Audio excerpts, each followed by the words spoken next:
is a way out. Vaccination is happening and there's not a moment to spare. John Maguire, BBC News. So, shall we have a look at the front page of the newspapers for you this morning, which are full of news about those new mass vaccination hubs? Start with the Mirror. The Mirror goes with, that's the one in Epsom in Surrey throughout the morning for you. On the day the UK's vaccination programme is given a boost, the Sun volunteering to help with the vaccination programme.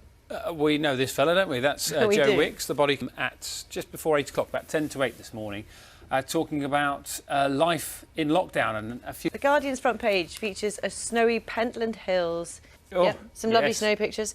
We didn't have snow. I was a bit disappointed, to be honest with you. And this is Kent. Dogs having a... I love this. Can you see the dog sitting on a bench? Yeah, very... Sorry. Minuscule. I spent most of my weekend looking at the birds, actually, on a bird table. You're going to have to calm me down today, because I might be keen to mention my hometown quite a bit.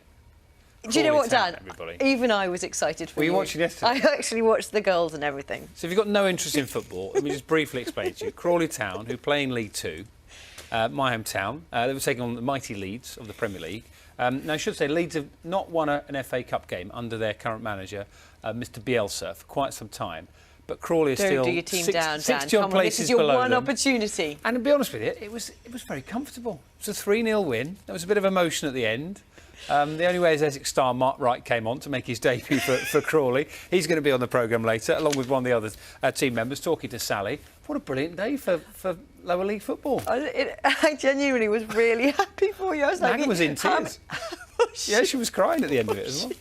How many years I sat next to you and you can never mention your team? I don't want to go on about it too much, but...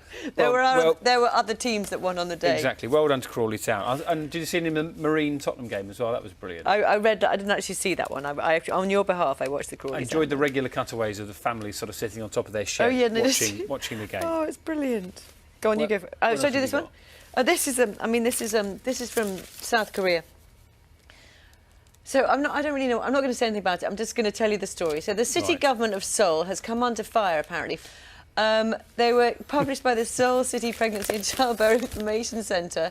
Aims on providing tips on preparing for pregnancy, education, etc. And they do include making the dinner for said husband before giving birth. And leaving several days of underwear, socks and shirts. I can't look, Louise. For husbands and children. Amazing. You know that. you know that I often enjoy that face. You know when you've got someone. Is that my face? No. So when you're in that sort of in the olden days when we could all get together, right? And you've got that situation where someone is giving advice to a mother, and it's obviously not going down particularly well. I always enjoy the face of the mother, whether to say something or whether to try just hold it in, breathe. Remain calm.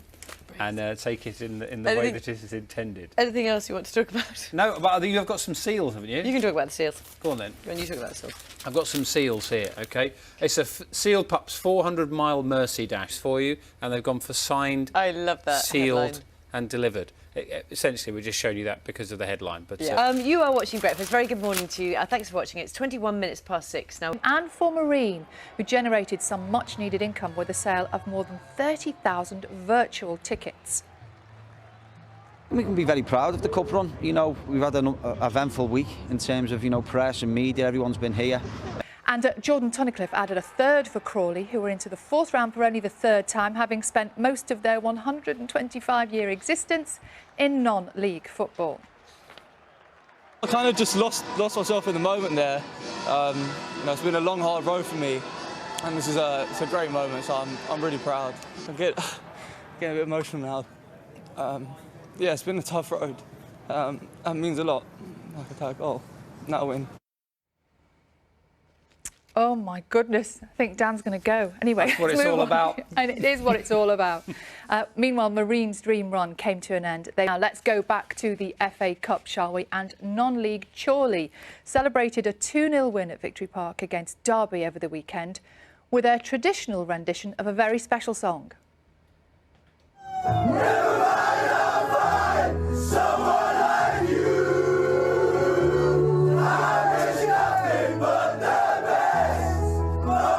know we've heard that quite a bit, haven't we? But their victory song did not go unnoticed after Adele showed her appreciation on Twitter, posting a love heart in response to that video. Isn't that fantastic? They have finally got her attention. Meanwhile, Andy Priest, who is Chorley's assistant manager, joins us now. Morning, Andy. I know you've had a little bit of time now to let the news settle in. Two teams from League One, a team from last season, but they've just gelled together so well. They get on really well, work hard together. There's a lot of young struggling a little tiny bit with your sound. I'm going to try one more question if I can. Just explain. It's such a shame, but isn't it brilliant that at last I mean, that clips of them singing that have been all over social media for quite a long time. But isn't it great that finally she sent them that little love heart? That's lovely. I love that story. It's also wonderful to see how much work went into getting that game on Saturday. Oh, Because the brilliant. groundsman is a guy called Ben Kay there, and they had a big tent over the pitch trying to make sure that it wasn't frozen, that it was fine for the game. And he slept. Well, I say slept. He spent the night under this tent on the pitch. The manager was ringing him, I think, at 2 o'clock in the morning, wasn't he, Sal, to make sure everything was OK. They were using hairdryers and kettles. And they were using everything they could get their hands on. And a generator broke. Right, and then somebody from Derby, and they were playing Derby in the Cup, somebody from Derby, who I'm assuming must be a Nottingham Forest fan, came all the way from Derby, fixed the generator in the middle of the night, and then went back. Only took 2 minutes, but all those things were essential to making sure the game went ahead, and now they're in the next round of the Cup. It's great to see. Really Brilliant. Good. Thank you. And not too bad for Crawley Town either. It's interesting you should mention that, Sal. I mean, I'm more than happy to talk about that at great length. Anyone interested? I could talk about our cup run of 10 years ago. Got to the fifth round, played Manchester United, Louise. Anyone Where's Carol interested? when you need her? Carol, where are you? Carol, Crawley Town, Carol. What's the weather like in Crawley? I don't care about anywhere else. Claudine. Good morning, everybody.